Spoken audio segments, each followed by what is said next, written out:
The market drops 20%. Your portfolio turns red, your stomach turns too.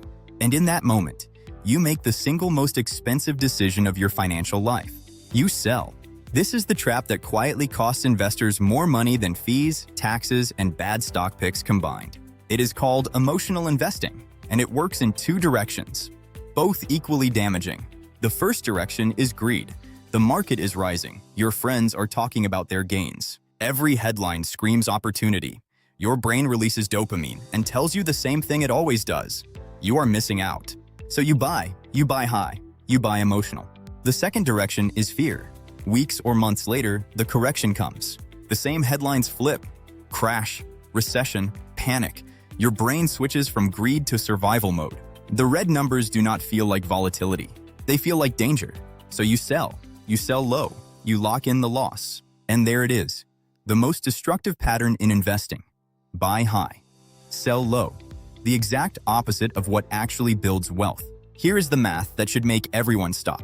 Imagine you invested £10,000 at the peak. The market drops 30%. You panic and sell at 7,000. You lost 3,000. If you had held, the market recovers. It always does. Your 7,000 becomes 10,500. You are back to even and ahead. But you were not patient, and your emotions just cost you £3,500 in one cycle. Most investors repeat this 5 to 10 times in their lifetime. So why do we keep doing this? 3 psychological forces are at work, and understanding them is the only way to beat them. First, loss aversion. The human brain feels the pain of losing money roughly twice as intensely. The pleasure of gaining it.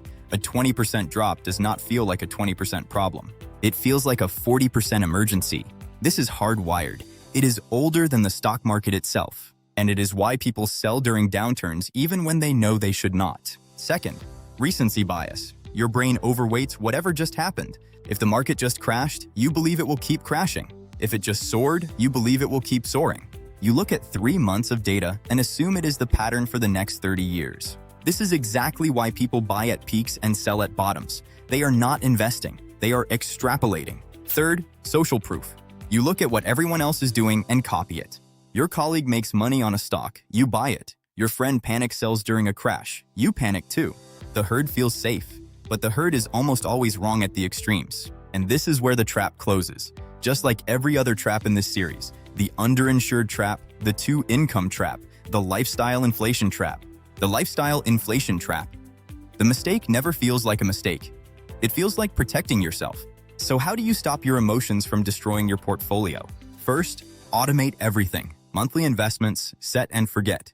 When the decision is already made, your emotions do not get a vote. This one habit alone, called dollar cost averaging, outperforms most active strategies over the long term.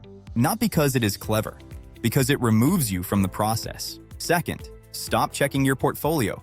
The more often you look, the more often you will feel the urge to react. The most successful long-term investors check their accounts less than once a month, not more. Every check is an invitation to interfere with a plan that was already working. Third, write your plan down before the next crash, not during it. Decide in advance what you will do when markets fall 20%, 30%, 50%, because the calm version of you in a bull market is rational and patient. The panicked version watching red numbers at midnight is not. Trust the version that made the plan.